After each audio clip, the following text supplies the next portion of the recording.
don't back down, don't give up, stay professional, because that helps both sides as well. Hi there, this is Lisa Gonzalez from the Institute for Local Self-Reliance. Welcome again to the Community Broadband Bits podcast.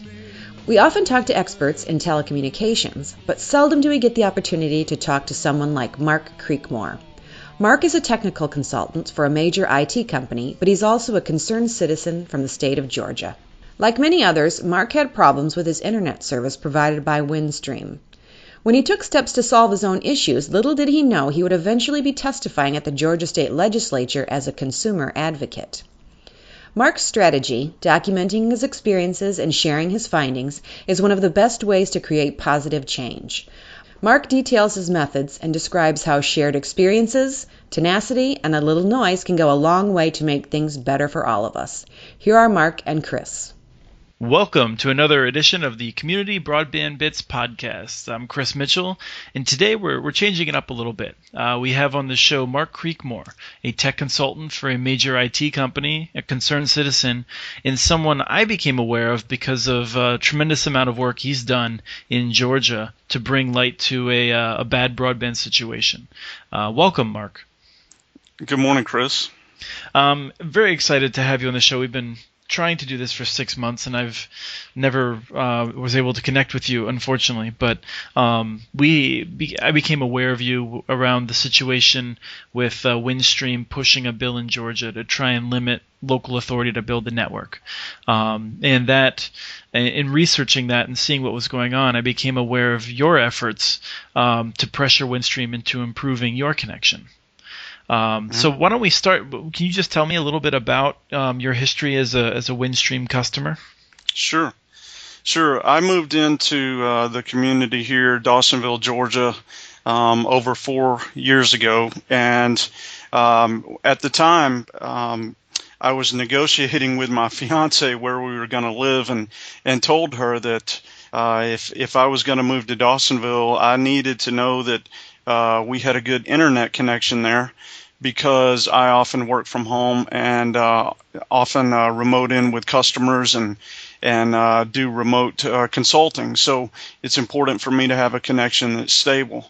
About 6 months into my time here in Dawsonville, I noticed that my speed started dropping consistently in the evenings, usually around 4 p.m. And this was a continued thing. It was not sporadic. It started happening every night. And so, for those who aren't familiar, Windstream is it's a large company. It serves a lot of predominantly non-metropolitan areas. A lot of customers in Georgia, Arkansas. There's some in Minnesota, but it's a fairly large company that does DSL in an area which is hard to do DSL. So, as a technical person, I'm sure you weren't all that surprised. But what I really wanted to bring you onto the show for is that in most of our work, we're focused on how communities can work together collectively to build a network. And I often hear from people who are individuals who don't know what they can do, whether they don't have support in their community for doing something more substantial, or they think that that's many years down the road. They need a sense of what they can do in the short term. And so I want to go through exactly what you did to try and document your problems and improve it. So with these slower speeds, what did you do? Well, Chris, at first I think what a lot of people do. I called Windstream's tech support and asked what was going on and when my speeds would be improving, and this led to a few interchanges with them over the phones. And long story short, it seemed like every time I called, I got a different answer and a different ETA as to when they thought they would have me fixed. At first, I wanted to believe that what they were saying was true, so I waited for the first ETA that they gave me, and I never got fixed. At that point, as you just mentioned, I decided it's time to do more. So the first thing I decided to do was document every single bit of communication I had with them, whether it was with a tech support agent or online. I wanted to have the person's name, the amount of time that we spoke, everything that we said between each other, all of that documented, as well as my speeds consistently dropping over time. So I set out to log every single time I was on the computer and noticed that my speeds had dropped. I set out to log all of that over a long period of time so that I could have all my ducks in a row in case I needed to go further with the problem. And what kind of speed decreases were you seeing? Well, I was paying for 12 megabit connectivity and getting oftentimes below 1 connectivity. Wow. And so you documented in a log fashion. Did you feel it was necessary to record conversations or just to summarize it in your own text? I summarized it in my own text, and I also used a website that has a forum for DSL reviews and other people who have issues called DSLreports.com, and I began posting out there every speed test that I ran and every communication that I had summarized. And so you knew that your connection was capable of more out in the. It wasn't like just that you were too far away from the DSLAM because you had previously experienced faster speeds. That's correct. Almost every day, I was getting great speeds until about 4 p.m. and then it would begin dropping. And unfortunately for me, I have customers out on the West Coast, so I'm still working often after 4 p.m. and need a connection to stay reliable. Right, and that's a phenomenon we usually associate with cable networks, which is explicitly a shared medium. And so, as a tech person, I think you and I could guess that what's happening is they're just way oversubscribed between the DSLAM and their central office or somewhere along that route. That's correct. Yep. And so that's something they could fix if they wanted to. And so despite your repeated calls and logging this, you weren't getting satisfaction. What was the time frame in which this was happening? I logged this over many months. It went on for, off the top of my head, I believe at least 7 or 8 months. And at that point, that's when I decided, okay, I need to be doing more than just logging. I've got plenty of documentation. Now it's time for me to turn things up a notch. And so what'd you do? I went on the internet to try and find out all of Windstream's executives' email addresses. Okay. And their board of directors. So I sent an email to all of Windstream's executives and board of directors in a nutshell, telling them that I had logged all my stuff on the internet for anyone to see for many months, and that they still did not have me fixed, and that I would not stop until I do get fixed. I'm sure that helps that you're a technical person, and so you could dispel any notions that it was a matter of you just having your computer taken over by bots or something. And I'm also sure that you had a very civil and friendly tone in addressing them for sort of maximum responsibility. Absolutely, yeah.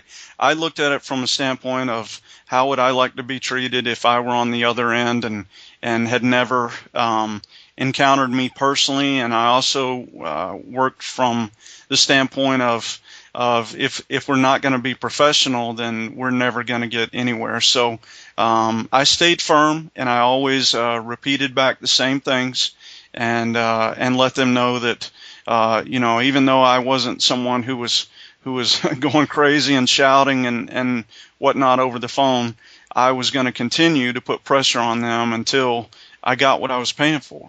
Right. So you wrote to all the executives. Did you get any responses from them? Yes, I did. I got assigned I believe she was called a case manager, who contacted me and said at that point that I didn't need to continue emailing the executives, that she would handle everything with me from that point on. And we began to have some communication back and forth to see what they could do to get me resolved. And how long did this go back and forth? As knowing the rest of the story, I'm pretty sure this never solved your problem. Actually, at that point, I did get a resolution. My local techs came out to my house at 8 p.m. in the evening, the day that she contacted me, and said that they had never done work in the evenings because they were never permitted to do that. But apparently something had happened, and they were told to come to my house immediately. So so at that point, they did get me fixed. However, it was only temporary. It lasted about 3 months, and then the same issues started happening again. Okay, and how did you resolve it then? I went right back to the lady and emailed her, and at that point did not get a response from her back.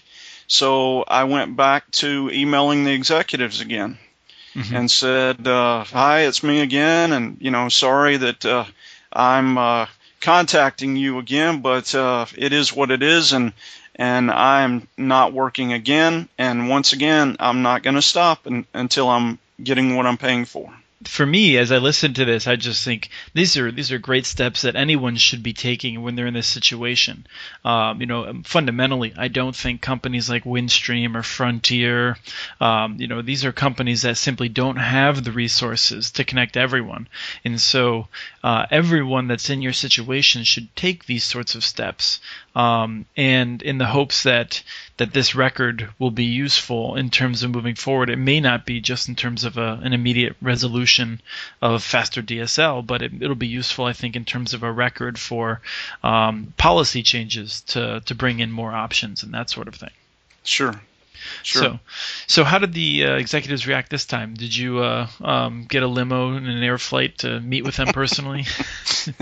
I wish I could say that. I think they all know my name pretty well at this point, but at that point, I did not get a quick resolve. I was told at that point that yes, all of the area in which I live and much of North Georgia was oversubscribed, and that Windstream simply didn't have the funding to add additional equipment and take care of everyone right away, and it was going to be several more months before I would be fixed again. And this is in the same type of time that they're telling legislators in multiple states that they're going to solve everyone's problem and that there's no need for any sort of change. And they're also lobbying at the federal level for more tax dollars and that sort of thing. Yes, and that was something that I found out. I did some research, and Vice President Biden had been to our area about internet connectivity of all things. And as I understood it, Windstream had taken federal dollars, and yet I wasn't meeting anyone in North Georgia who could say that they had been fixed or had more stable internet. Right. So at what point did you approach the media? Did you take more actions, or did you at this point start thinking, I need to get more people aware of the situation? The next thing I did was contact state agencies, which at that point I didn't even know what agencies would address this. So I began researching on the internet and trying to find out who I could speak with, and at some point I just decided, you know what, I'll contact all the ones that I think may be remotely involved with internet. So I contacted the Better Business Bureau in my state. I contacted the Governor's Office of Consumer Affairs. And I also contacted what we call in Georgia the PSC, who is involved with a lot of the utilities in Georgia as well. Right, the Public Service Commission, or in other states, the Public Utility Commission, or something along those lines. And so, did you just find email addresses and start asking questions of them?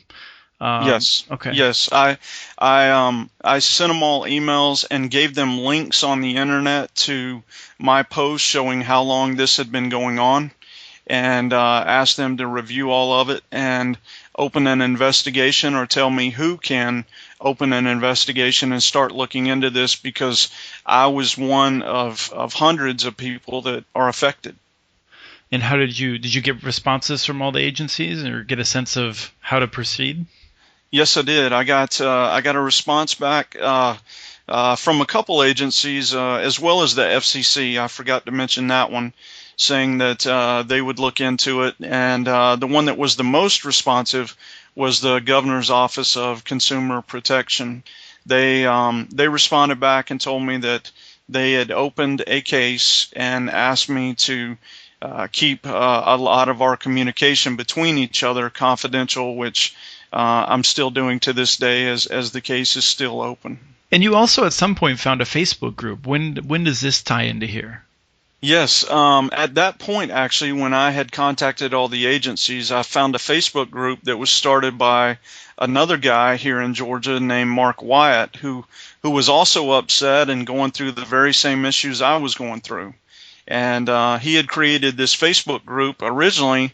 As he told me, he thought, he'd be happy if he pulled in 50 people to talk with and discuss the issue with. And Mark and I, at that point, started working together jointly to pass on information to anyone who joined the group, and to also ask our Facebook friends to share the group out so that other people who were affected could join the group. And I believe at this point we're approaching 300 people and have been able to get a lot of people to file complaints as well and make a lot of noise with us. The coup of all of your efforts really came next, as far as at least the person from Minnesota watching is concerned, which was a terrific video on local news. Can you tell us how you became sort of acquainted with Jeff Cherico, the local investigative reporter, and how you worked with him?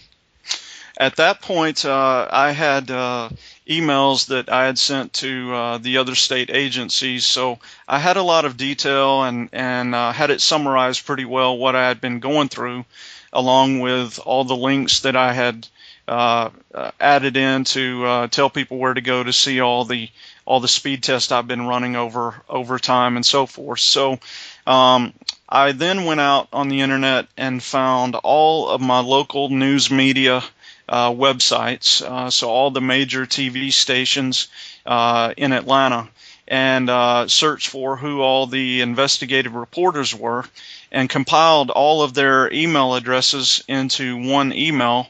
And then I sent out an email to all of them at the same time and essentially said, I have a story about bad internet, and I represent hundreds of people in Georgia who are affected. Please look at all the history here, and essentially told them the first person to contact me back with interest in the story, I will give exclusive rights to, and waited for one of them to contact me back, and sure enough, Jeff Cherico was the guy who took me up on it, and we began working together from there. How long did that take? Jeff contacted me back pretty quickly. I would say within a week of me sending that email out. You actually helped him to craft an interesting story. What sort of advice did you give him? I told him that it might be fruitful to pose as a person who has just come to Dawsonville looking to get internet service at home, and see what he would run into by going and asking questions about establishing internet as a new resident in our county. And so his whoever he had do it was mic'd up and had a little camera, and they were promised by Windstream connection speeds of in excess of 6 megabits, I think, or was it actually up to 12? At any rate, it was an amount that they've clearly not been able to deliver with reliability to many addresses. Yes, yeah, that's correct. I didn't know exactly how they were going to go about it, but they did that, as well as going around to some businesses in the community and interviewed other residents of the community as well to ask them what they thought of their Windstream service.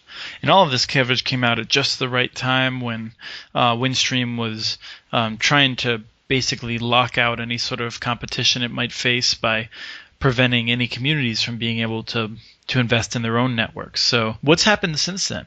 After Jeff interviewing one of Windstream's executives, we were given a map of the state and told by Windstream that they would have 2/3 of the state fixed by the end of 2013. And some customers would not be fixed, possibly not even in 2014. And by fixed, do you mean they would be getting what had been advertised to them? Exactly. Yeah, getting the speeds that they're paying for. Of course, we have problems with weather and small outages like that, but we were talking about just simply getting the speed that we're paying for on a fairly consistent basis. Right. And so you've been fortunate enough that you've seen a return to what you expect to get, right? Yes. I suspect with all the noise that I was making that I was most likely put on the list to be fixed pretty quickly. In fact, when I went to the state capitol to speak out against the bill that they were trying to propose, right after I spoke and the hearing ended, one of Windstream's executives approached me there personally to tell me that it was nice to meet you in person. Yeah, not exactly. She just said she would do everything she could to get me fixed right away, and so yes, my speeds have improved, and they've been doing good here for at least the last month. I haven't been testing it on a consistent basis like before because I've been traveling a lot with work, but I have told them that even though my speeds have improved, don't think for a second that I'm not documenting anything else that happens. Mm-hmm. Well, I think it's a perfectly instructive campaign of what a person can do. You just document as much as you can. You have to make some noise. You look out to the government, which is supposed to be holding some of these companies' feet to the fire in terms of not just lying to the market, and making sure that they don't get away with any more sort of protectionist bills in the state. Mm-hmm. Well, thank you so much. Is there anything else that we should know about this story? I would just like to encourage anyone who might be listening to this for the first time and thinking that this is a lot to do, that if you look out over the period of time that I have here, it wasn't as much to do as it sounds. A lot of time occurred or went by while I've been taking all of these steps, and I would encourage them to just not give up. Don't back down, don't give up, and as you and I discussed, to stay professional, because that helps both sides as well. Right. Well, thank you so much for taking the time to come on the show, and really thank you for being an engaged citizen who's trying to make the world a better place. Absolutely. Glad to help, and I also just want to thank the others in Georgia who've also jumped on with us and helped us make more noise. To watch the video about Mark and Windstream's false claims, go to muninetworks.org and follow the HB 282 2013 tag. That tag will take you to more stories about the bill in the Georgia legislature. Thanks again for listening to the Broadband Bits podcast. If there are issues related to telecommunications that pique your interest, we welcome your suggestions for future shows. Email us at podcast@muninetworks.org. You can follow us on Twitter, where our handle is @CommunityNets. This show was released on October 22nd, 2013. Thank you to the group Mudhoney for their song, The Neutral, licensed using Creative Commons. And thank you for listening.